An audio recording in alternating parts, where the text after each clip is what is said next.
नमस्कार। आज हम लोग जानेंगे एड्स के बारे में। एड्स एक्वायर्ड इम्यूनोडिफिशियंसी सिंड्रोम, जिसे हिंदी में उपार्जित प्रतिरक्षा की कमी से होने वाला रोग कहते हैं। ठीक है, उपार्जित प्रतिरक्षा की कमी से होने वाला रोग। ये एड्स जो है HIV वायरस से होता है। HIV means human immunodeficiency virus, यानी एड्स HIV से होता है। एड्स HIV वायरस विषाणु से होता है। एड्स बहुत ही खतरनाक संक्रामक रोग है और इसे STD के श्रेणी में रखा गया है। एड्स संक्रामक रोग के साथ साथ ये STD सेक्सुअली ट्रांसमिटेड डिजीज के श्रेणी में इसे रखा गया है। यानी यदि कोई एड्स ग्रसित मरीज के साथ लैंगिक यानी यौन संपर्क रखते हैं तो उन्हें भी एड्स बीमारी हो सकती है। ठीक है, अब एड्स बीमारी के जो संक्रमण होते हैं वो संक्रमण 12 सप्ताह के बाद ही ब्लड टेस्ट के माध्यम से पता चलता है। एड्स मरीज यानी HIV पॉजिटिव मरीज जो होते हैं उनमें रोग लक्षण प्रदर्शित होने में 6 वर्ष से 10 वर्ष लग सकते हैं, लेकिन वे रोग फैलाने में सक्षम होते हैं। यानी उनसे बीमारी तो फैलेगी लेकिन उनमें रोग लक्षण प्रदर्शित होने में अधिक समय लग सकता है, लगभग 10 वर्ष भी लग सकते हैं। लेकिन यदि किन्हीं का इम्यूनिटी कमज़ोर है, रोग प्रतिरोधक क्षमता यदि कमज़ोर है तो उनमें बीमारी का लक्षण जल्द ही प्रदर्शित होने लगता है।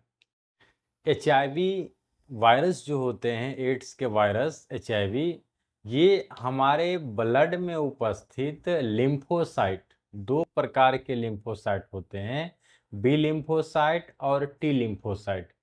B lymphocyte, bone marrow lymphocyte, ये एंटीबॉडी का निर्माण करता है और टी लिम्फोसाइट जो होते हैं दूसरा, एंटीबॉडी निर्माण में बी लिम्फोसाइट को मदद करता है। इसलिए टी लिम्फोसाइट को हेल्पर टी सेल भी कहते हैं। अब HIV का वायरस ये टी लिम्फोसाइट पर आक्रमण करता है। जब टी लिम्फोसाइट पर HIV आक्रमण करता है तब हमारे शरीर में एंटीबॉडी बनना कम हो जाता है और फिर बंद हो जाता है। एंटीबॉडी क्या करता है? एंटीबॉडी कोई बाहरी कीटाणु, पैथोजेंस, रोगाणु हमारे शरीर में प्रवेश करता है तब उससे लड़ने और उसको मारने का काम एंटीबॉडी करता है। तो एंटीबॉडी को हम कहते हैं हमारे शरीर की सेना। वह एक प्रोटीन से निर्मित होता है। एंटीबॉडी हमें बीमारी से रक्षा करता है और एंटीबॉडी का निर्माण बी लिम्फोसाइट करता है। बी लिम्फोसाइट को एंटीबॉडी बनाने में टी लिम्फोसाइट मदद करता है, लेकिन HIV वायरस जो है ये टी लिम्फोसाइट को नष्ट कर देता है, जिसके कारण एंटीबॉडी नहीं बनता है और एड्स मरीज में बीमारी से लड़ने की शक्ति समाप्त हो जाती है और उन्हें आसानी से तरह तरह के संक्रामक रोग होने लगता है, जिसमें tuberculosis, pneumonia, diarrhoea etcetera. HIV संक्रमण के बाद शरीर में दिखाई देने वाले लक्षण। अब HIV संक्रमण में सामान्यतः रोग लक्षण प्रदर्शित होने में 7 से 10 बरस भी लग सकते हैं। इसमें गले या बगल में सूजन भरी गिल्टियां का होना, गर्दन गला में सूजन भरी गिल्टियां निकलने लगती है, ये HIV एड्स का लक्षण है। लगातार कई हफ्ते तक यानी लंबे समय तक दस्त होना, पेट खराब रहना, लूज मोशन होना, ये HIV एड्स के लक्षण हैं। लंबे समय तक बुखार का ठीक नहीं होना, यदि लंबे समय तक बुखार नहीं ठीक हो रहा है तो वो भी एड्स का लक्षण हो सकता है। लंबे समय, बार बार खांसी होना था, लंबे समय तक खांसी बना रहना, खांसी का ठीक नहीं होना HIV हो सकता है। लगातार बिना किसी कारण के लगातार वजन का कम होना, अगर तेजी से वजन में कमी हो रही है तो वो HIV का लक्षण हो सकता है। मुंह में छाला पड़ना, मुंह के भीतर छाला पड़ना और वो जल्दी ठीक नहीं होना। शरीर में कहीं पर भी घाव होना, जख्म का होना, और जख्म का जल्दी नहीं भरना, यदि घाव लंबे समय तक ठीक नहीं हो रहा है तो वो एड्स का लक्षण हो सकता है। त्वचा पर दर्द भरे खुजली वाले चकत्ते हो जाना, स्किन पर दर्द और खुजली वाली चकत्ते का पड़ना, इन सभी लक्षणों में है ना लसिका ग्रंथि का फूल जाना, जिसके कारण शरीर, आंख फूला हुआ प्रतीत होना, इन सभी लक्षणों के आधार पे एड्स बीमारी फैलती कैसे है, ये एड्स कैसे होता है। तो HIV संक्रमित व्यक्ति के साथ यौन संबंध रखने से एड्स फैलता है। HIV संक्रमित व्यक्ति के द्वारा इस्तेमाल किए गए सिरिंज, रुई, रेजर एक्सेट्रा का इस्तेमाल करने से स्वस्थ व्यक्ति में एड्स फैलता है। HIV माँ जो होती है, अगर कोई HIV संक्रमित माँ है तो उनसे शिशु में उनके बच्चे में एड्स फैलता है। और इसके अलावा जो HIV पेशेंट हैं उनके अंग यदि किन्हीं में इम्प्लांट किया जाता है, प्रत्यारोपण किया जाता है, तो इससे भी एड्स फैलता है।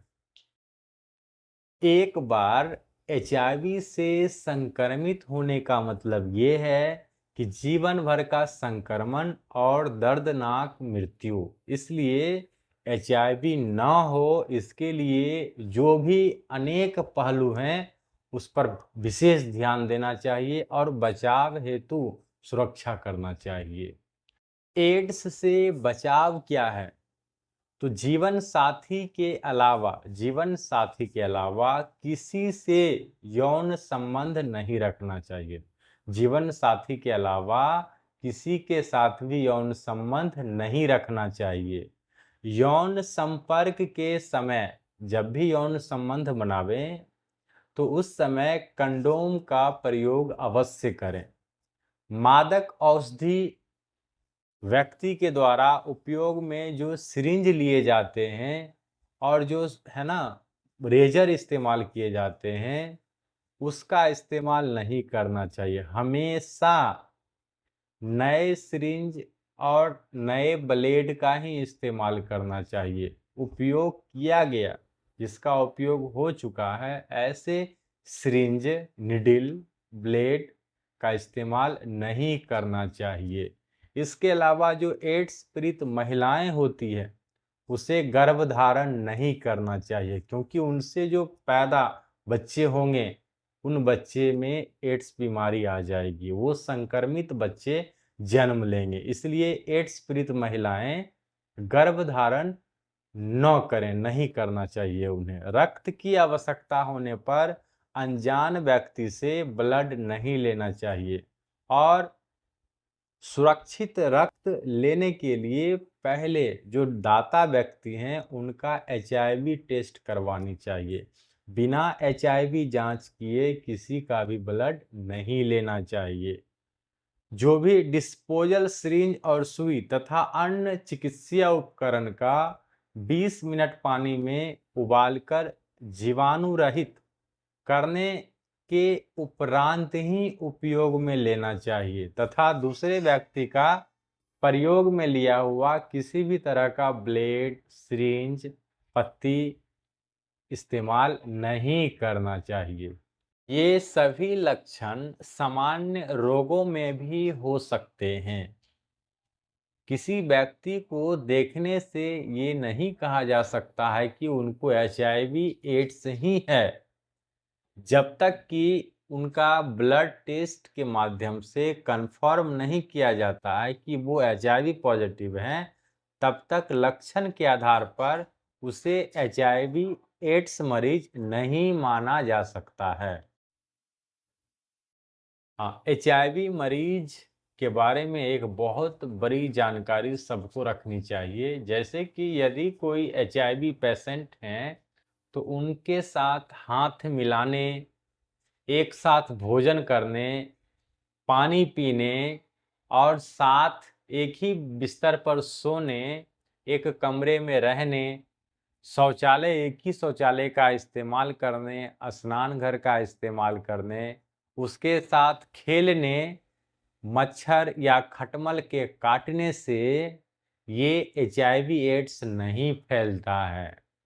HIV तभी फैलेगा जब HIV मरीज का ब्लड हमारे शरीर में आएगा, चाहे वो किसी भी माध्यम से हो। एड्स का कोई भी बचाव, एड्स से सुरक्षित रहने के लिए कोई भी वैक्सीन या टीका का निर्माण नहीं हुआ है।